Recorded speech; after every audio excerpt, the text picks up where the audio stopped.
What's up, summoners? Welcome back to another ProGuides video. I'm Kangas, and today I'll be running through the patch 10.24 preview list. This list includes a hefty number of buffs and nerfs to items, along with a handful of champion changes. The full list of changes, including the severity of number changes, will be out before you know it tomorrow. Check back in with ProGuides by subscribing so you don't miss out. Now, let's jump into the patch preview. We'll start off by talking about the items and end with the champions that'll be changed. The first item on the nerf list is Luden's Tempest. This mythic item is almost identical to the Luden's Echo, except with the added benefit of movement speed and bonus magic penetration for every completed legendary item. A major goal of changing items was to add build diversity and introduce unique game-by-game builds. While there are a bunch of cool new items, bringing back an item notorious for being the objectively best AP item and also making it way stronger probably wasn't the best idea. Liandry's Anguish is receiving nerfs as well, despite being hotfixed immediately after patch 10.23 was released. Some of the highest win rate champions in the game, like Malzahar and Brand, are loving this mythic item. Damage over time abilities are melting champions, even those that don't build a lot of health. This is partially due to strictly the numbers on Liandry's, but remember the new item shop also added health as an extra stat to plenty of the other items.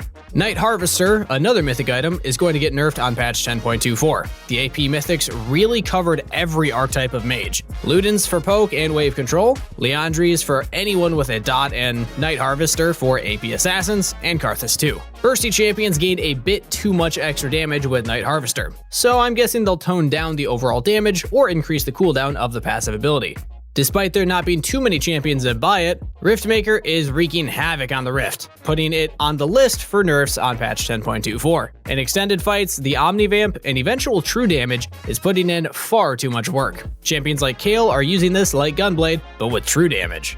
The final AP mythic item on the nerf list is Hextech Rocket Belt. That makes 5 out of the 6 AP mythic items being nerfed, hopefully toning down on the strength of mages and assassins alike. Rocket Belt shares the same vibe as the old Proto Belt, but with a massive movement speed buff towards enemies. Champions like Galio have a much easier time engaging and sticking to enemies, so that's my guess for what they'll be nerfing.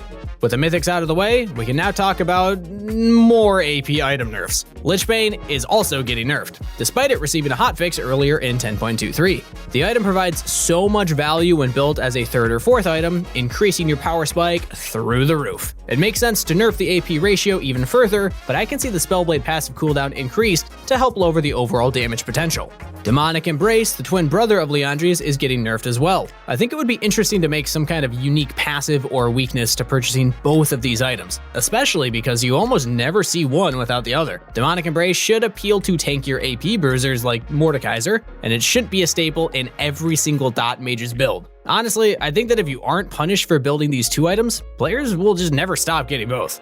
The final nerf on the list of overtuned AP items is Nashor's Tooth. It feels like every AP item gives too much in terms of stats and passives, especially when compared to the other class that is meant to do consistent damage, 80 carries. Removing the cooldown reduction but buffing everything else doesn't solve the problem. It only opens up the item to more champions. Eclipse is a mythic that has it all. It helps kill tanks, gives movement speed, and gives a shield. The item checked too many marks for what an assassin wants, while also being a powerful choice for lethality 80 carries like Jhin. In fact, Jhin is so strong right now because he can literally avoid building the standard marksman mythics. Expect to see general numbers go down, especially the max health and shield. I mean, assassins aren't really designed to kill tanks, right?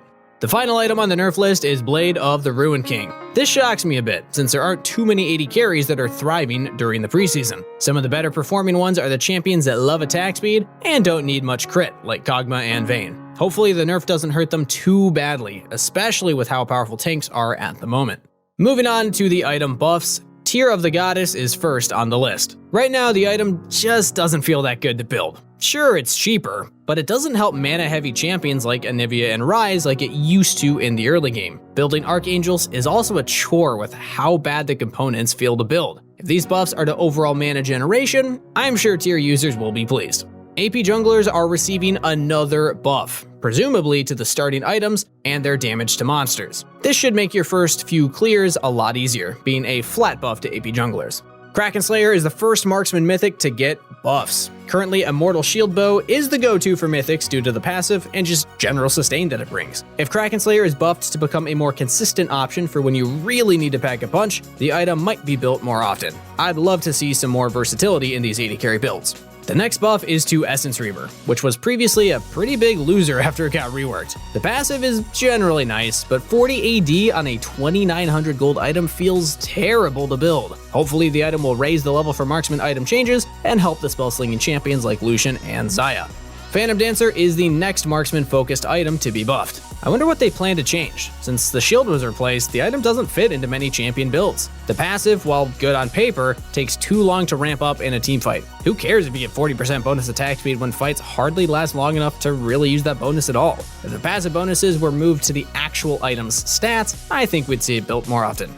Support mains haven't been too happy with the new Mythic Moonstone Renewer. The item still appears to be bugged according to some, and even when you're healing your allies, it feels like a shell of the old Athenes. Mythic items are meant to define a playstyle, and passively healing champions around you for half of an auto attack's worth just doesn't feel that great. Hopefully this buff is a major change to the item. Preseason is after all the best time for large changes, so support mains shouldn't get discouraged yet. Prowler's Claw is currently being overshadowed by some of the other assassin mythics like Eclipse or Duskblade. This burst-heavy item gives you amplified damage paired with a dash, which sounds pretty strong. I think the item might need a bit of fine-tuning, but if it gets overbuffed, it might be the only thing being built by AD assassins. The last item buff is to another AD assassin item, the Shield Killer Serpent's Fang. This is probably the weirdest change on the entire list, since the item is seen use when necessary and clearly has a niche in the game already. With how weak enchanters feel to play currently, I don't think the answer is to buff an item that hurts them directly even more. We'll see how large this buff is and what that means for players soon. That's all for the item changes coming in patch 10.24. Now let's take a look at some of the champion tweaks. Kaele's been sitting at an absurdly high win rate among the beefy Sunfire boys. The overall AP item buffs from Season 10 and her insane synergy with Riftmaker give Kaele a major edge against any tank, mage, or assassin. Once you got Riftmaker and Nashers, you're basically level 16 Kaele at level 11. Thankfully, Kaele's entire build is being nerfed along with her kit, so she shouldn't be as oppressive anymore. Samira's Reign of Terror from her 200 Years kit is not an easy thing to fix, but I'm glad to see Riot is aware and trying to help lower her strength. I'm pretty sure that any nerfs are welcome, and after a new champion has been so strong, they usually get gutted. Hopefully, Riot handles this case of her overloaded kit, and she can remain relevant without being at a 65% ban rate. Our final champion nerf goes to Hecarim. His strength from Season 10 didn't really go anywhere, especially since Hecarim loves playing in a tankier meta. Once you have your Trinity Force and Death Stance, Hecarim is stupidly hard to kill and does so much damage. Since there aren't any nerfs to his core build, I expect some bigger changes to his kit. For all you Tryndamere mains, you'll be happy to learn that he is the only champion being buffed on this patch. Tryndamere didn't receive nearly as much love as the other melee crit champions like Yasuo and Yone, so I'm excited to see what they'll do to help him out. I don't think this will be the last we'll see of everyone's favorite split-pushing top laner. That's everything we know so far about the upcoming patch 10.24. Make sure to subscribe so you can see our detailed list of patch 10.24 when it's released. I've been Kangas, and I'll see you in the next one.